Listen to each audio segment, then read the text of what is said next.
A Revolução Comercial, iniciada na Europa mais ou menos no século XI, possibilitou diversas mudanças no sistema vigente à época, que era o sistema feudal.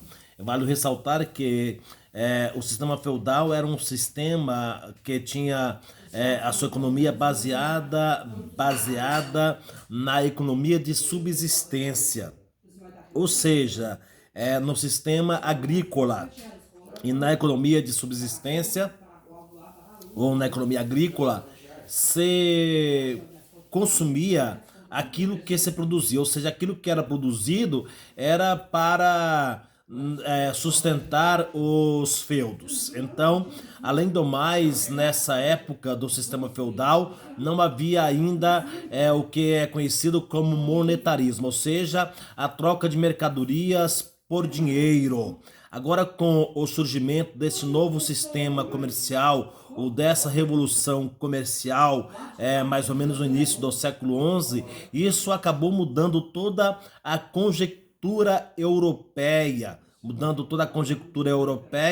inclusive possibilitando, ou seja, na verdade nem possibilitando, várias cidades surgiram a partir deste momento. E é claro que uma nova classe social passa a existir e a ganhar força. Eu estou falando da burguesia. A burguesia que surge juntamente com essa nova revolução comercial. A partir deste momento, as trocas comerciais passaram a ser mais intensas, possibilitando com que fossem trocadas as mercadorias por dinheiro. É o sistema monetário que surge a partir deste momento.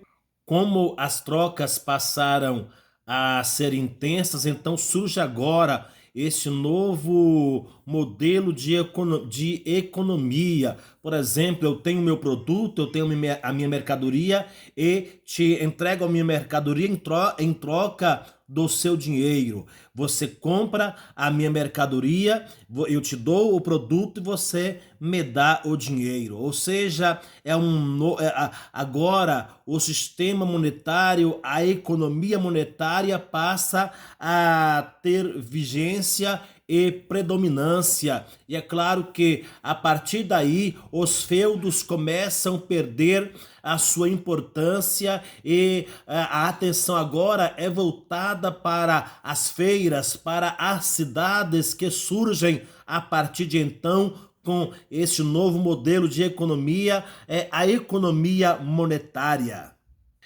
Então, pessoal, e a partir deste momento, com o surgimento deste novo modelo econômico, a economia monetária, e, claro, com o desenvolvimento desse sistema comercial e com o surgimento das cidades, então surge uma nova classe social. Eu estou me referindo à burguesia comercial.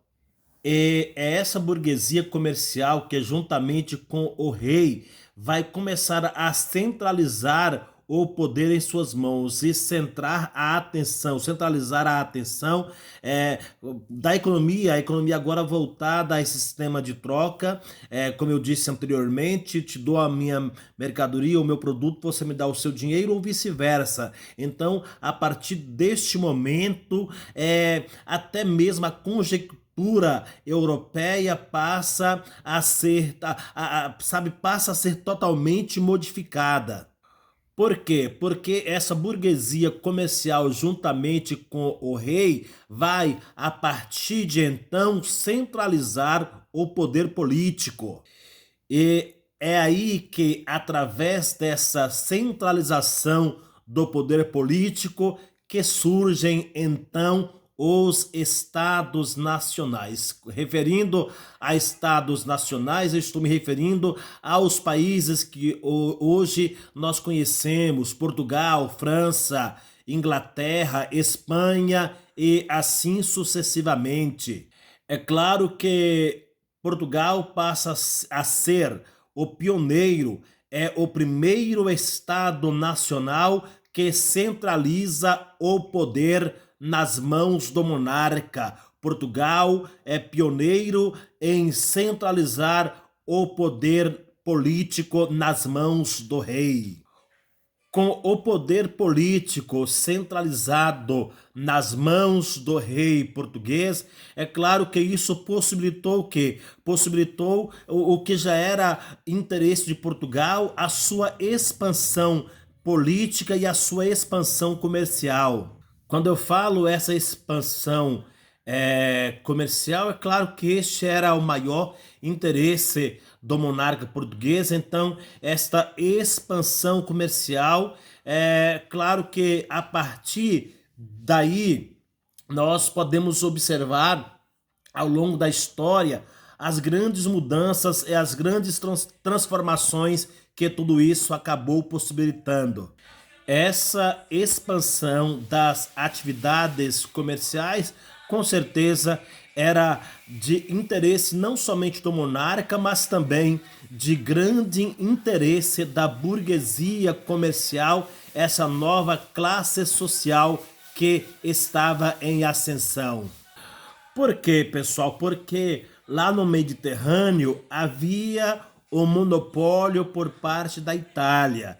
Eram os italianos, claro que naquela época não tinha, a Itália não era um país unificado, mas os genoveses, por exemplo, eles tinham, os genoveses tinham o monopólio no Mediterrâneo. Somente eles que poderiam negociar as suas mercadorias nessa região. E é claro que isso incomodava aos monarcas dos outros estados nacionais, que queriam também uma maior autonomia comercial. E aí veremos qual foi a estratégia que o monarca português então traçou para que pudesse romper este monopólio comercial por parte dos italianos ou por parte dos genoveses.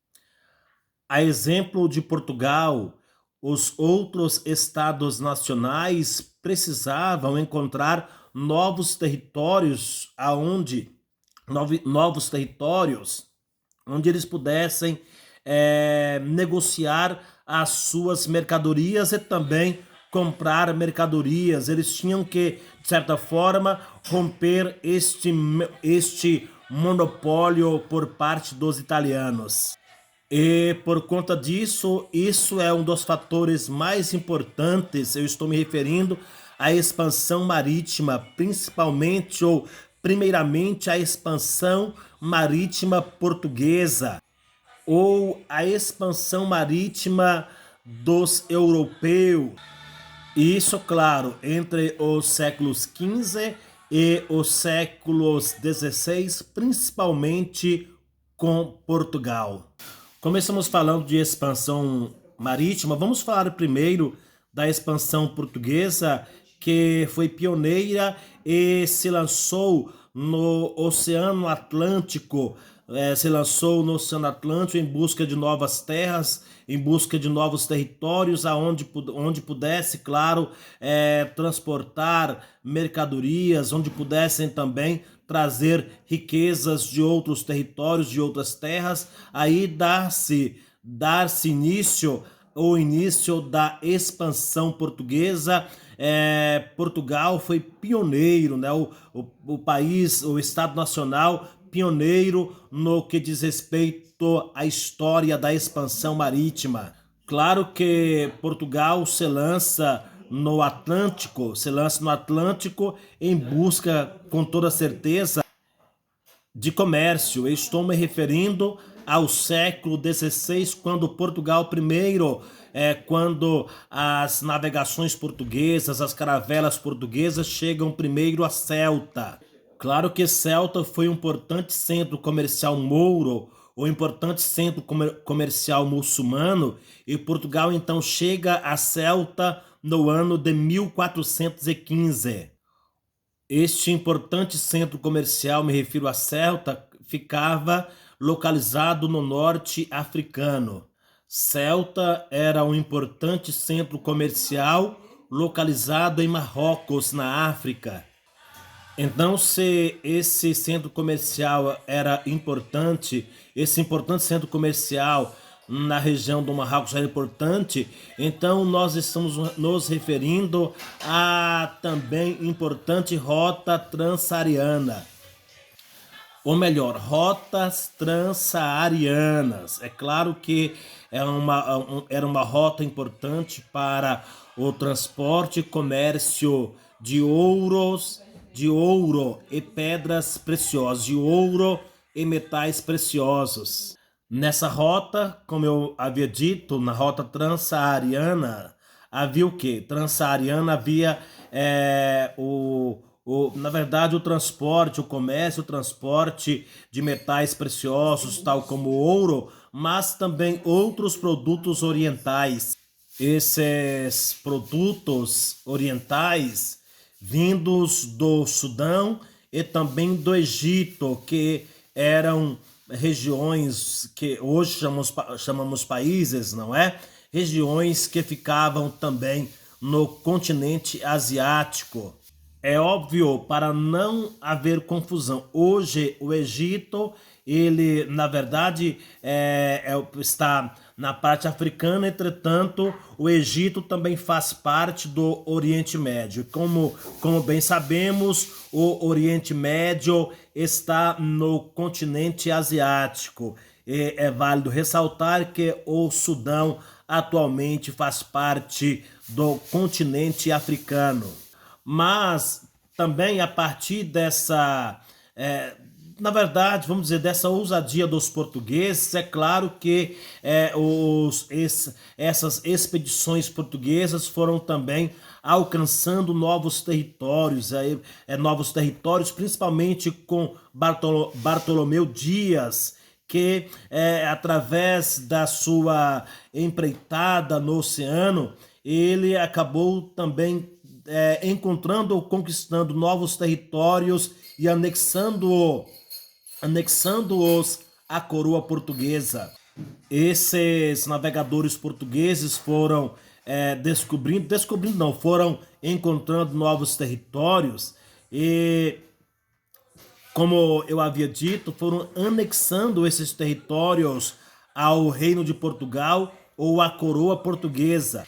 Esses territórios que foram, é, não vou usar a nomenclatura descobertos, mas esses territórios ao longo da costa africana que os portugueses acabaram por chegar ali, e é claro que você vai ver que então a expansão marítima portuguesa resultou em uma grande prosperidade para aquele país que não tinha tanta significância, digamos assim, significância entre aspas, porque como Portugal foi pioneiro, é claro que Portugal ele contribuiu e muito para o conhecimento, e com certeza muitos outros estados nacionais europeus acabaram por copiar este modelo, essa estratégia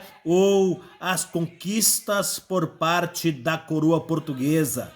É válido ressaltar que esses territórios que foram encontrados ao longo da costa africana, hoje alguns fazem parte da Europa. Eu estou me referindo às ilhas de Porto Santo, Ilha da Madeira, Açores ou Açores, e também a ilha de Cabo Verde, Ilha do Cabo Verde. É válido ressaltar que a ilha de Cabo Verde, ou Cabo Verde hoje, é também um país europeu. O país de Cabo Verde, inclusive, um país que tem como idioma, assim como nós brasileiros, a língua portuguesa.